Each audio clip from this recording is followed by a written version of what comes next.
aquí hay cadáveres. Hubo un entierro que nadie vio y el misterio está fielmente protegido por las montañas rocallosas canadienses. Los cuerpos han yacido en silencio por cerca de 500 millones de años. Ahora la evidencia es desenterrada y los fantasmas son liberados en los campos fósiles de Burgess Shale.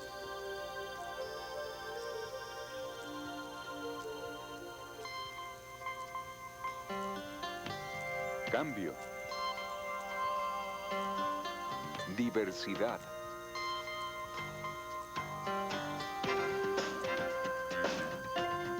Sistemas. Equilibrio.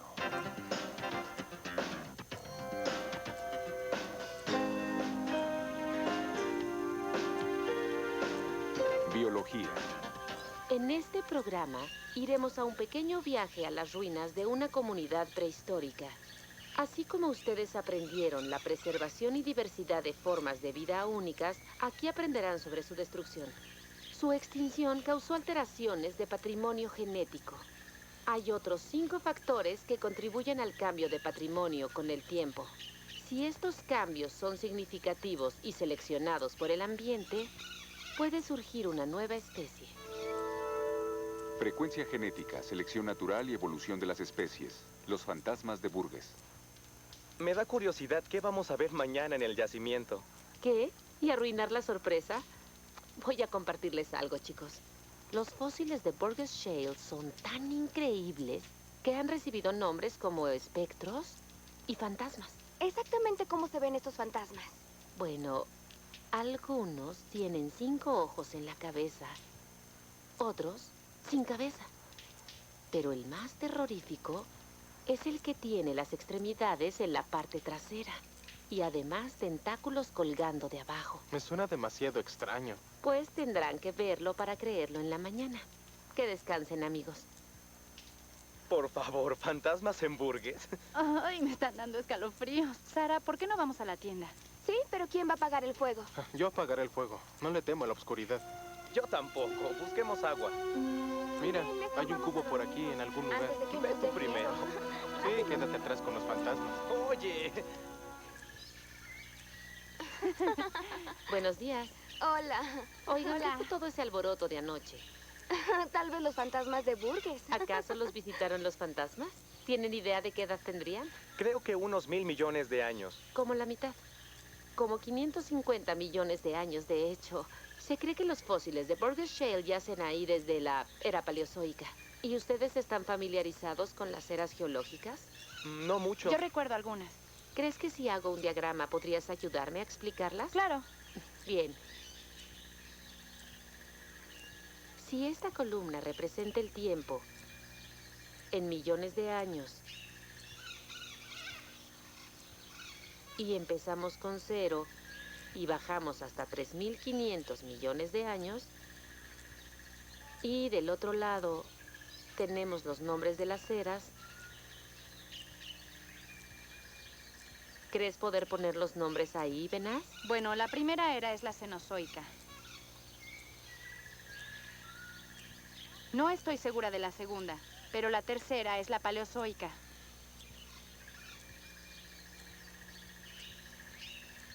Y la cuarta es la era precámbrica.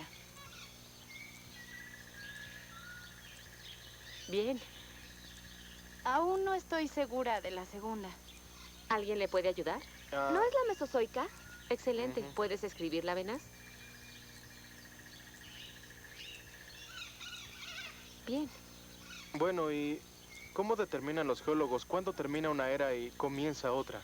Los límites entre las eras marcan grandes transiciones entre las formas de vida encontradas en dichas eras.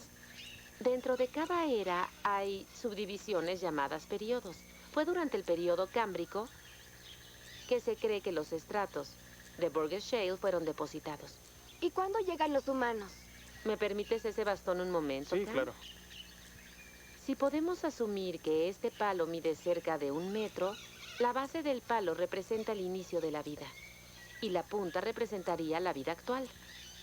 Y si tomo esta moneda y la coloco en la punta, El grosor de la moneda representa el tiempo que han vivido los humanos en el planeta. Hablando del tiempo, ¿no deberíamos irnos antes de que también nos volvamos fósiles? Sí, es una buena idea.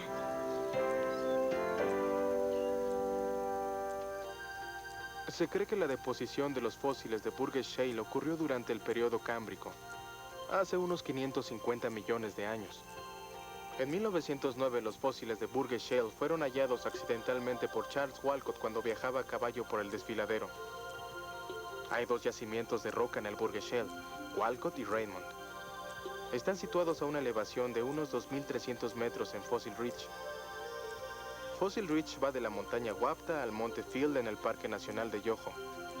A través del valle está el monte Burgess. De ahí obtiene su nombre esta zona que es patrimonio mundial. ¿Qué hace a Burgess Shale tan importante? En Burgess Shale hay formas de vida de medusa, gusanos, se encuentran aletas de animales mineralizados cuyas aletas se han preservado. Y lo que ves aquí te da una mucho mejor idea de cómo era la vida en esa época en particular, hace unos 500 millones de años.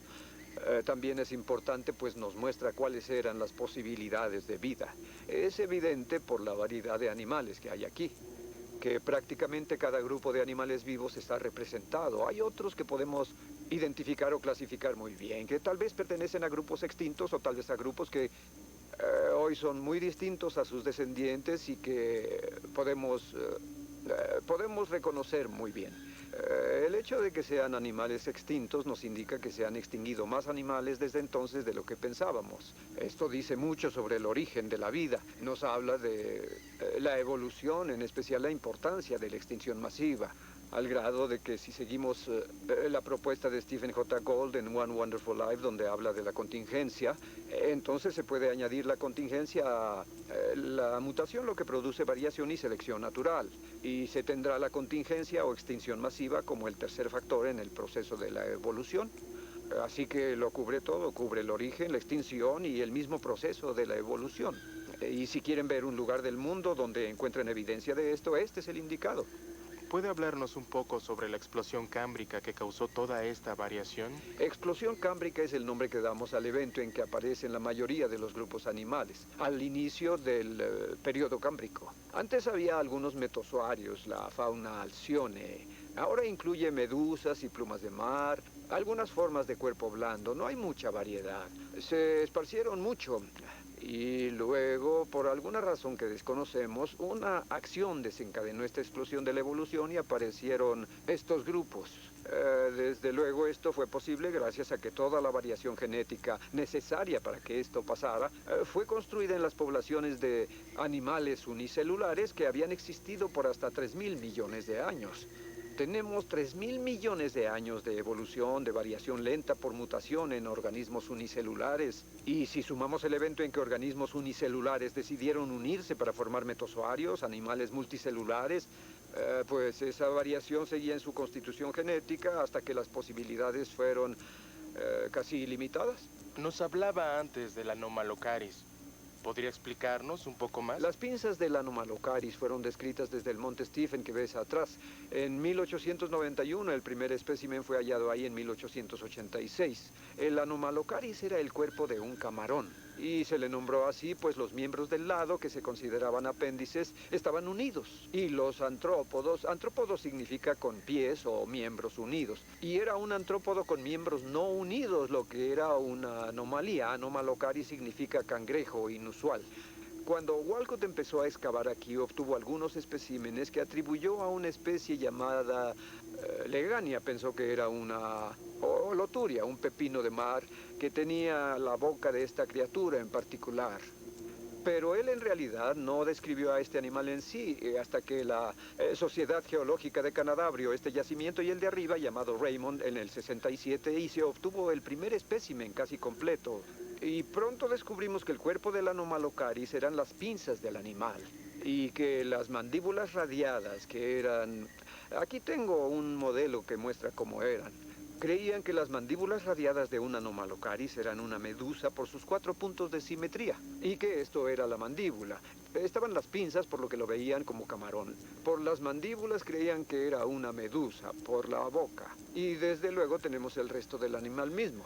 Ahora, cuando reabrimos el yacimiento en 1991, 92 y 93, obtuvimos el primer espécimen realmente completo que mostraba la cola, que no había sido vista, y mostraba la cabeza. Y en el espécimen anterior, las pinzas estaban retraídas tras ella. En este caso es un espécimen con las pinzas hacia adelante. Y hay evidencia de que la cabeza era mucho más flexible de lo que se creía. Cabeza, ojos, mandíbulas, pinzas se lanzaban al frente para atrapar lo que fuera, para comer. Así que esta reconstrucción, que está muy bien hecha, es un poco distinta a la que fue producida en 1985. El animal fósil, ahora conocido como Anomalocaris, alguna vez se consideró que eran organismos fosilizados separados. La boca fue identificada como una medusa ancestral y las extremidades como un camarón. Hoy se le conoce como el depredador más grande de los mares cámbricos. El sitio fue clasificado como Patrimonio del Mundo por la UNESCO en el 81, antes de la zona Patrimonio Mundial de las Rocallosas en el 85, y esto colinda con Burgess Shale, también Patrimonio Mundial. Sigue siendo el área de fósiles más especial en Yoho. Es el lugar que está mejor preservado. Por eso el Dr. Collins sigue ahí. Hay animales también preservados que se ven sus partes blandas, y eso es algo inusual en fósiles. Y siguen hallando nuevos animales ahí. Es un área muy pura. Biodescubrimiento.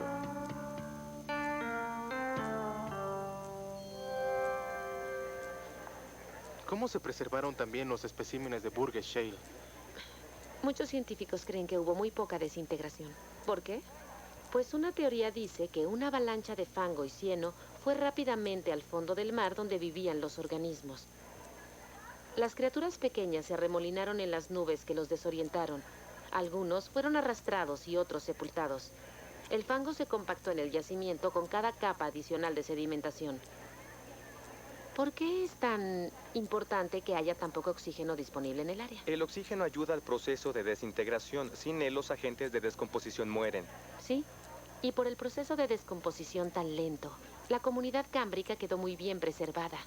Es impresionante que estos fósiles no fueran destruidos durante la formación de las montañas rocallosas.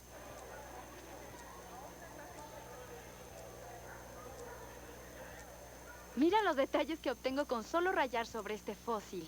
Sí, está lindo, pero el mío sí es arte. No puedo creer la variedad de especímenes que reunieron tan solo en este sitio. Yo tampoco. La señorita Metcalf tenía razón en que eran terroríficas. Hola, señor Fong, ¿qué está haciendo? Hola, Sara. Estamos armando un fósil que hallamos. ¿Me ayudas? Sí, claro. Este es el tercer segmento. ¿Lo pondrías en el microscopio? Sí. Aquí tenemos un microscopio unido a una cámara y capturaremos la imagen en la computadora. Sí, ahí está bien. Súbelo un poco más y enfócalo, por favor. Muy bien, perfecto. Lo voy a capturar en la computadora. Y una vez que la imagen está en la computadora, podemos añadir la pieza que digitalizamos a las dos piezas que ya teníamos. ¡Qué bien! ¿Lo copio? ¿Exactamente por qué lo está uniendo de esta forma? Porque hallamos este fósil en 3 lugares distintos y digitalizamos las 3 piezas por separado, y ahora las estoy uniendo en la computadora para que se vea como un solo fósil. Ya veo. Y ahí lo tenemos. Vaya, es mucho mejor que mi dibujo. ¿Cree que lo podamos imprimir, por favor? Sí, no hay problema. Lo imprimiremos ahora mismo. Genial. Mira, ya está. Gracias. De nada. Biosimulación.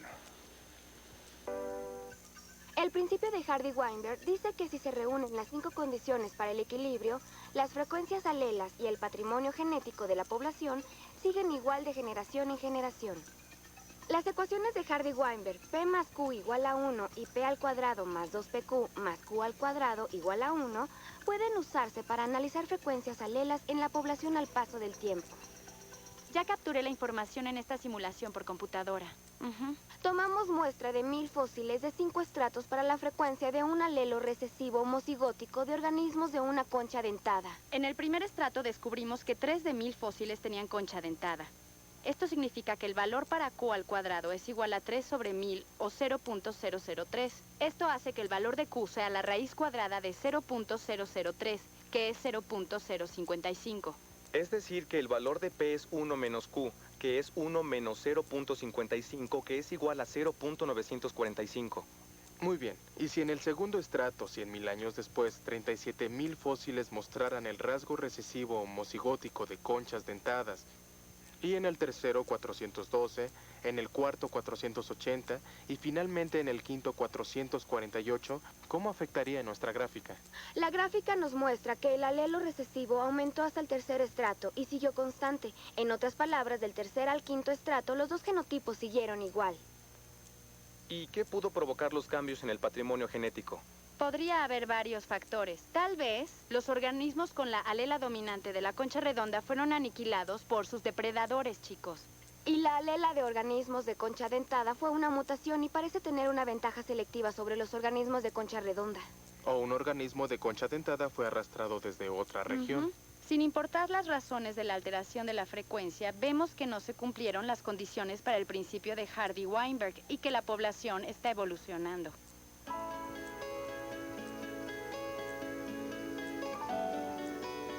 La historia natural del mundo no solo se encuentra en las rocas, está en exhibición para los turistas. Bioreportes. Los fósiles de Burgess Shale eran impactantes. Sí, a mí me encantó calcarlos, fue genial. De acuerdo. ¿Cuál es la relación entre esas poblaciones prehistóricas y las actuales? Bien, toda población pasada y presente se ve influida por dos factores contrarios. Está la tendencia a seguir estable y la tendencia a la variación. Cuando una población es estable, ¿qué principio se demuestra? El principio de Hardy-Weinberg. Pero esas condiciones rara vez existen en una población natural. ¿Fue ese el caso en Burgess Shale? Esa comunidad fue igualmente rica y dinámica que las que le siguieron. El hábitat debió volverse inestable y como resultado causó una alteración en la diversidad de la comunidad. ¿Por qué seguir estudiando estos y otros organismos de yacimiento de fósiles? Para tratar de hallar similitudes entre poblaciones de esa época y las que vivieron después. Cuando se hallen las similitudes, tal vez podremos comprender mejor cómo ocurrieron las variaciones. ¿Y qué hay de las variaciones dentro de las poblaciones? Las variaciones pueden causar alteraciones en las frecuencias genéticas. Si estas alteraciones ocurren de generación en generación, una nueva especie podría evolucionar. Vaya, creo que yo misma no habría podido explicarlo mejor. Aprendieron con su investigación que cuando los científicos discuten los mecanismos de la evolución, no hablan en términos de las 5 condiciones de Hardy-Weinberg. Se refieren a ellas como cambio genético al azar, flujo genético, mutación, apareamiento no al azar y selección natural. La selección natural produce reproducción diferencial. Estos factores son diferentes a las 5 condiciones en que nos muestran el equilibrio en una población. ¿Se tomarían un minuto para compartir su investigación? Yo empezaré. Vi el cambio genético al azar. Grupos aislados de individuos tienen patrimonios genéticos que cambian de la población original. ¿Tienes una moneda? Sí. ¿Para qué la quieres? Para una demostración. Sello. De acuerdo. Si yo la lanzara 1000 veces, ¿qué resultado esperarían? Cara unas 500 veces y sello 500 veces. Sí. Y si la lanzara 10 veces y tuviera 7 caras y 3 sellos, ¿te sorprendería? No, pues solo sería una pequeña muestra. Exacto. Las poblaciones pequeñas son similares a las pequeñas muestras. A menor patrimonio genético, mayores posibilidades de cambio al azar en frecuencias genéticas o variación del resultado esperado. Desastres como terremotos, incendios, inundaciones y avalanchas como la de Burgess Shale pueden causar una reducción significativa de población. ¿La población sobreviviente aún sería representativa de toda la población original? No es probable, pero podría llevar al desarrollo de una nueva especie. Sí. Otro ejemplo de cambio genético al azar es cuando unos cuantos individuos colonizan una isla, un lago o un hábitat que es nuevo para esa especie. ¿Recuerdan el estudio de Charles Darwin de los pinzones de las Islas Galápagos? Supuso que esas aves emigraron del continente sudamericano a las remotas Islas Galápagos, como muestra el mapa. Él pensó que variaciones heredadas dentro de cada población y el proceso de selección natural dieron lugar al desarrollo de una nueva especie. Flujo genético. Los aspectos de la migración o flujo genético son interesantes. El flujo genético es el aumento o pérdida de alelas en una población después de la migración dentro o fuera del área. El principio de Hardy-Weinberg no asume migración. Si el flujo genético entre dos poblaciones es extensivo y un patrimonio genético es bastante mayor, tras varias generaciones de apareamiento se forma un nuevo patrimonio genético. Normalmente se parece a la población mayor. Las poblaciones humanas, por ejemplo. Cada vez viajamos más por el mundo. Con esto, el flujo genético puede alterar la frecuencia genética dentro de las poblaciones. Un ejemplo son los 4 principales tipos sanguíneos en varias razas. En cada raza, ciertos genotipos parecen ser más frecuentes. Por ejemplo, el 95% de los cherokees tienen el tipo O, mientras solo el 25% de los chinos lo tienen. Si 2 personas de las poblaciones mostradas en esta tabla tuvieran hijos juntos, las frecuencias de los genotipos sanguíneos en futuras generaciones muy probablemente cambiarían por los de mayor población. El flujo genético acaba por reducir la variación entre 2 poblaciones y, de hecho, contrarresta los efectos de los cambios genéticos y la selección natural. Mutación. Otro agente de cambio en las poblaciones es la mutación. El Dr. Collins mencionó la variación causada por mutación en cambios con el tiempo. La mutación tiene poco efecto en la frecuencia con el patrimonio genético de grandes poblaciones. Sin embargo, en las mutaciones combinadas con la selección natural y el cambio genético, los efectos son más obvios. Después de todo, la mutación es la mayor causa de variación genética. Recuerden que las mutaciones son aleatorias y es poco probable que prevalezcan en la nueva población. Me enfocaré en la mutación en bacterias. Para las bacterias y otros microorganismos que se reproducen rápido, la mutación es una fuente increíble de variación genética. Al reproducirse las bacterias asexualmente, puede dividirse hasta una vez cada 20 minutos. A ese ritmo, después de 10 horas, una célula produce 1000 millones de células. Si una bacteria muta y se hace resistente a un antibiótico, puede haber millones de células resistentes en unas horas. Apareamiento no al azar. Todos hemos oído la expresión "el amor hace girar al mundo" y afecta el patrimonio genético. Hablaré de cómo el apareamiento no al azar puede cambiar el patrimonio genético.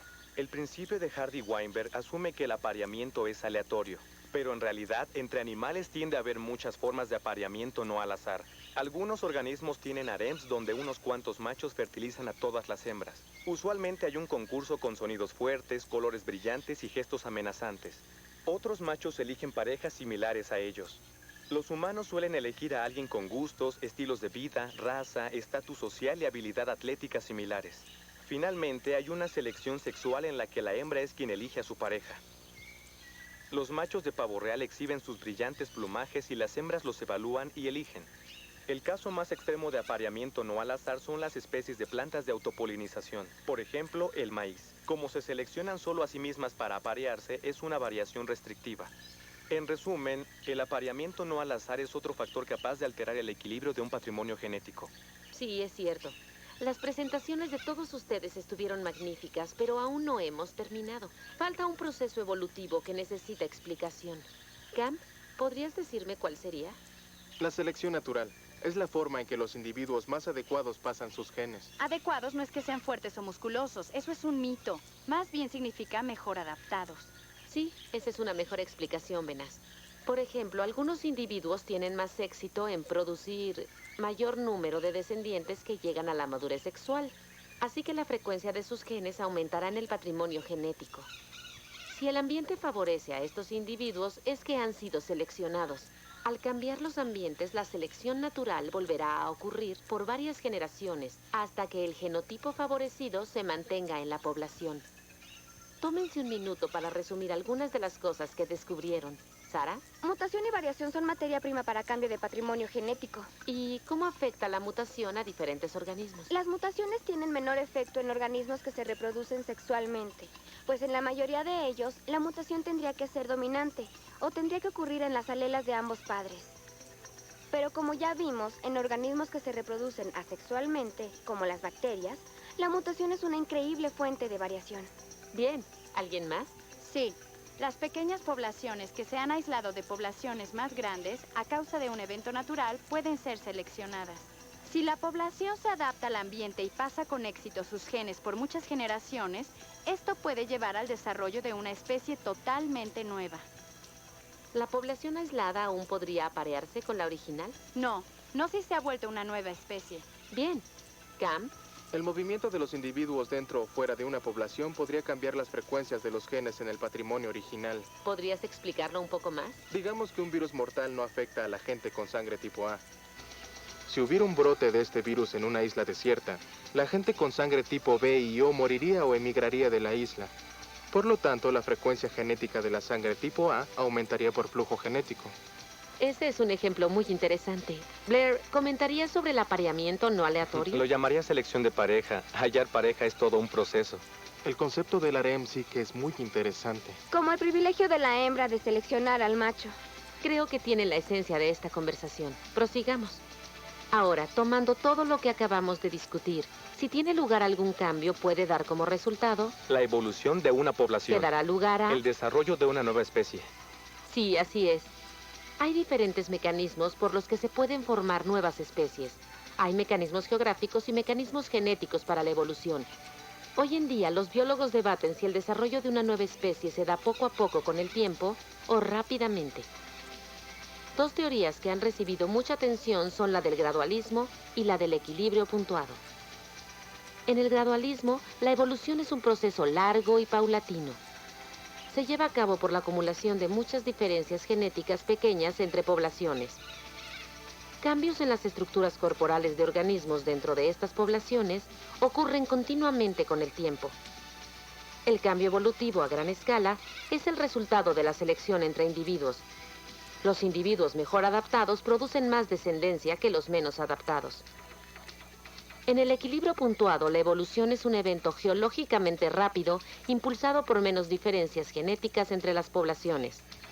Los cambios en las estructuras corporales de organismos dentro de estas poblaciones permanecen igual por largos periodos. El cambio evolutivo a gran escala es el resultado de la selección principalmente entre especies y también entre algunos individuos. La selección de especies puede ser resultado del azar. Cambio.